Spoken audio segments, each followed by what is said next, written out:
Auteur theory. Someone who has a specific creative vision. It's the difference between Ghibli and Disney.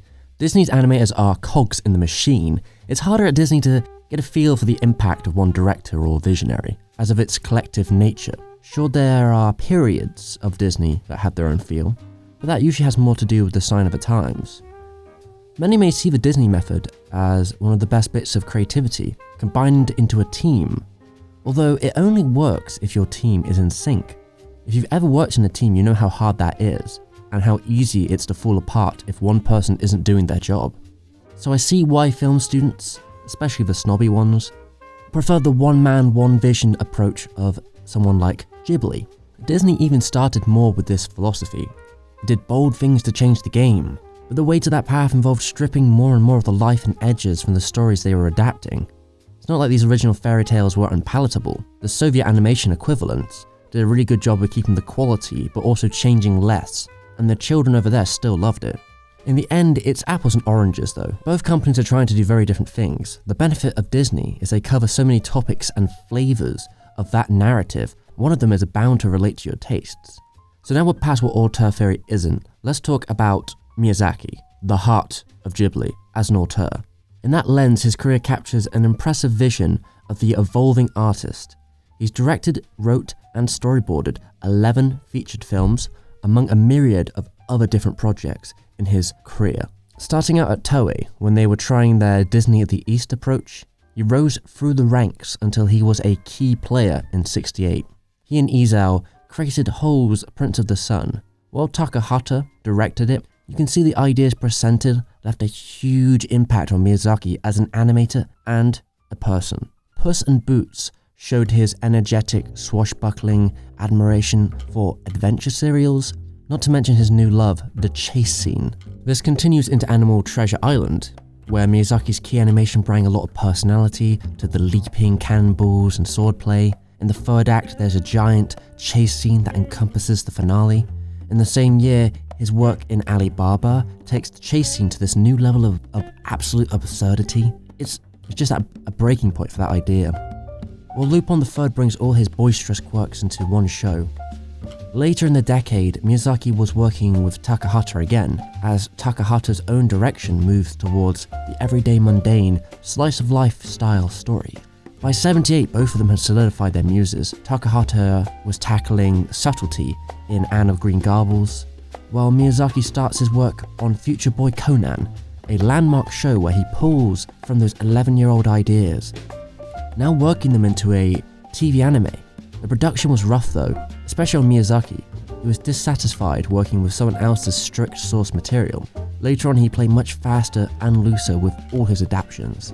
Like in 1979, with Castle of Cagliostro, Miyazaki's first theatrical film, where you can feel the echoes of his 70s quirks throughout, under a new narrative template.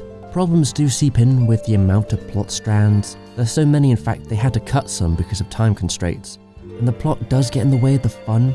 All the revelations are spat out beforehand, well, not that shocking to begin with. It feels like a film of two minds, but when it's fun, it's a ton of fun, with some outrageous set pieces. Even if the purists won't like the changes made to the main cast, or even how the new characters are as bland as wallpaper paste.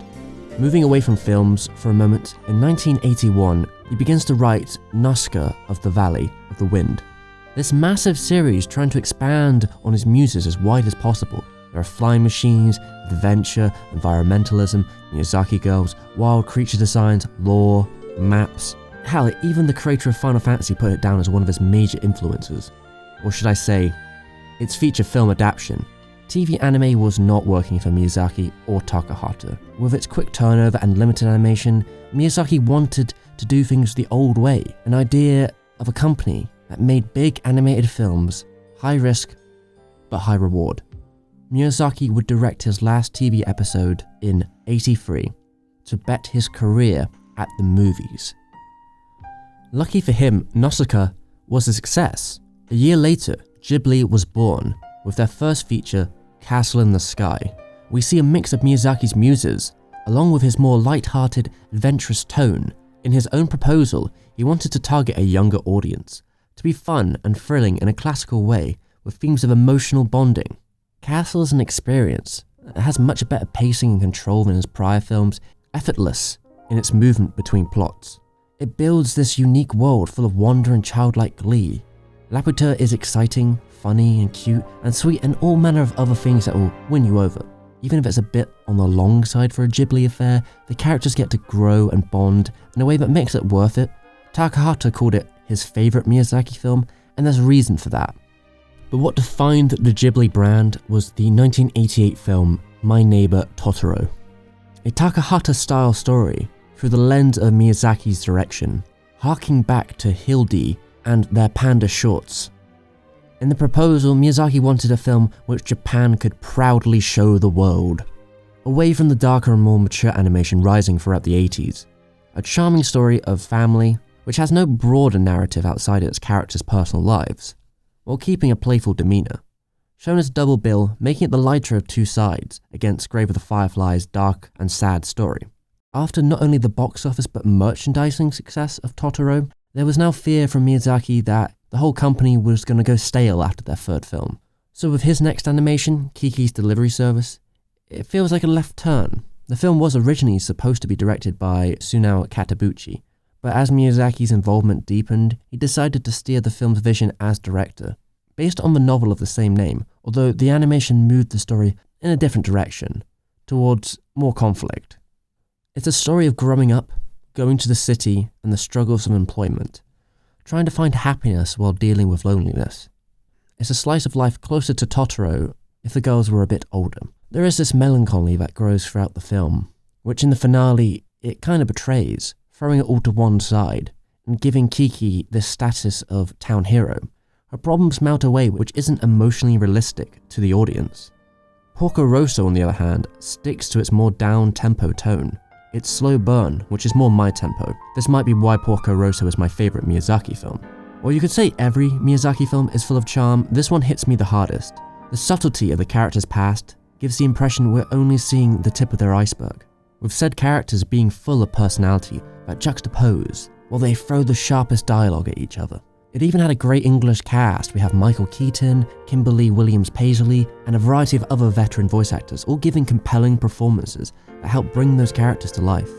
The film started its life out as a short for an airline based on a 15-page manga written by Miyazaki, but as it does, it evolved into its own 90-minute beast of a film, focusing on the hardships that come from the joy of working with passion, aiming towards this middle-aged businessman whose, to quote Miyazaki, his brain has turned into tofu.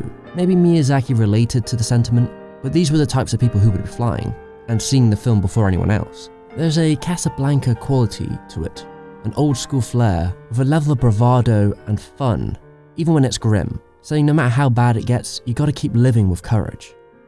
It's enough to make you fall in love, so it can break your heart at the end. It was 7 years until we'd get another full Miyazaki feature. During the gap he was making music videos, writing screenplays, and finishing his manga while planning this next film. A big one for Ghibli, one of their most acclaimed, again tackling the Miyazaki narrative. From Horace to Princess Mononoke, you see the string of influence. Both live in the same space. The only major difference is the scale and violence. You could argue something is lost as Miyazaki hammers down on his themes and world building in the characters. You could say it's too self-serious. The main character loses a little bit of his humanity. Ashitaka never has a sad, relatable moment like Horace does. Or in the case of Princess Mononoke, you don't get to have those fun times with the protag like Hilda did in her film, which make her betrayal and sacrifice even more potent in the end. Neither does their relationship have the kind of development seen in Castle in the Sky. But despite that, I still see it as a mastery of Miyazaki's concept, the one that did it as intended. There are things gained, like the nuance of the character's morality and their motivation, or how it tackles themes, or even the explosiveness of its set pieces. This was a film 30 years in the making. From here, his career takes a turning point, where he thought he'd retire, until it's Spirited Away. This is both when Disney started pushing its distribution rights, and the time where the West began paying attention to Miyazaki. Spirited Away has the highest total gross of any film ever released in Japan. Some call it his best. It even won the Oscar for Best Animated Film. I get why, as it's Miyazaki's most accessible or agreeable project. With this Wizard of Oz or Alice in Wonderland quality, there are parallels with the Disney style. The way it wraps up at the end makes you feel warm and fuzzy in all the ways they could jam in.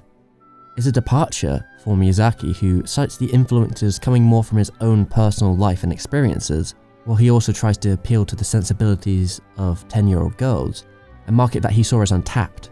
During the early 2000s, Hayao would again think about retiring while making his short films, many which would appear at the Ghibli Museum.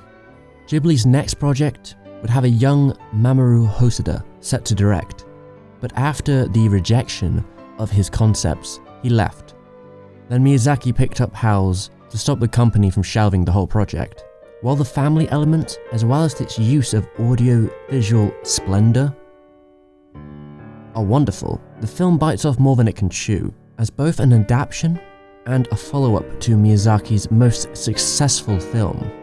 It was criticized for echoing Spirited Away, in a manner of trying to do it again.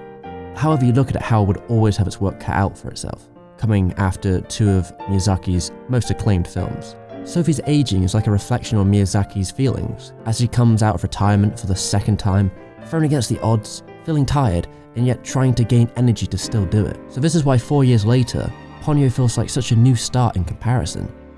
Lavished layers of animation, a complete showcase for the talent behind the company, going back to basics, from its silent opening to its comfy, soft and warm, cute aesthetic, which its hand-drawn backgrounds match perfectly. It's an expedition through an underwater, imaginative world. Some say Little Mermaid inspired Ponyo, and you can see that in bits and pieces, but I'd say it's more of an unofficial remake of the film which started it all for Miyazaki, The Legend of the White Serpent. People misunderstood Ponyo, they didn't get the appeal, missing the forest for the trees. It's not supposed to be another Mononoke or Spirited Away, but rather a portrait of childhood naivete. The passion bleeds onto the screen. You can tell this is something Miyazaki had a lot of attachment to. It's just a great time overall, and could have been a fitting final film. However, once again, Miyazaki would rise from retirement to create The Wind Rises, a biopic with a much more adult animation curve than we've seen from Ghibli since Porco Rosso, a film where planes are the focus again, which is no surprise. Ghibli was named after an Italian fighter aircraft. Hayao is reflecting on his life through the lens of another man. It's his most grounded movie, and it could have been live action, but the way the animation is used throughout would have made it impossible to capture it in the same way. It has many musings on war, artistry, and dealing with devastation. The Wind Rises could be Miyazaki's last film that he finishes while alive. It does feel more like an old man's film. While different from his others, it still has a foot in what you'd expect from him, which leads me into some of the problems with Miyazaki's direction. He draws his scripts first and doesn't plan much before the production starts, saying that the films kind of write themselves. Although on certain projects, this means that the plot and characters get pushed to the side or they become too messy, getting in the way of his strengths, which are as a visual storyteller. His character designs are all cut from the same cloth, and you can tell where his interests lie when telling a story. The themes are very, universal to him. He can be a blunt authoritarian as an animation director, uncompromising to the detriment of others. While Miyazaki can seem picky and jaded, he is an idealist under all that, always wanting to push people to do their best and escape into his creative worlds, trying to spread positivity through that. Although this has led some of his happy endings to feel a bit forced, in the cases of Howl's or Kiki, but overall as a director, I think his track record is solid. I've used auteur theory throughout Miyazaki's career, but I don't know if he sees himself as much more than an animator. He's always said his philosophy at Ghibli was to make good movies for kids. Not that that's an easy profession, but one that he's dedicated to, or at least that was until his last couple of films, one which hasn't came out yet, which have moved towards a more adult-focused, reflective tone. In this way, he's a bit like the world of animation's Steven Spielberg. It's hard to say he isn't a master of his craft. He's been doing it for 55 years. I mean, what would you expect? You could say the biggest problem with Miyazaki is the legacy he's gained. He's got too much notoriety for his own good. He's the first name in Japanese animation, to the contention of the elitists. We're starting to see other animators, like Shinkai, get that same kind of attention, and that man is not enjoying it. The guy only burst into the scene about 14 years ago. By that point, Miyazaki hadn't even directed an animated feature. Now Shinkai is heralded as this next Miyazaki, even though they don't share much in terms of style. It's the problem with being a big fish in the small pond which is the anime industry.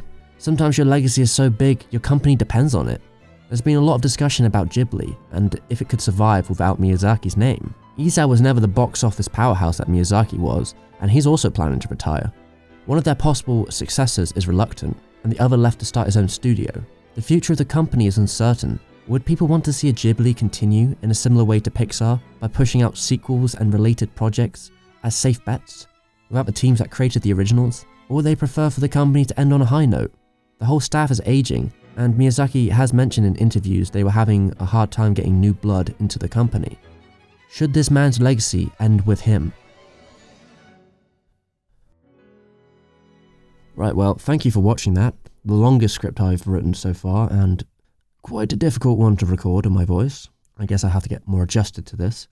This whole video was inspired off a conversation I had with my friend around New Year's Eve, and I hope it procreates a discussion about some of the ideas presented. I mean, they're not necessarily new, but I really like the idea of going through different animation directors or artists' careers and just see how they evolve over time, you know, from a broad stroke kind of position. It's something I'd like to do a lot more in the future. Anyway, thanks for watching. If you like it, subscribe, there might be more. And yeah, cool. I'll catch you in a bit.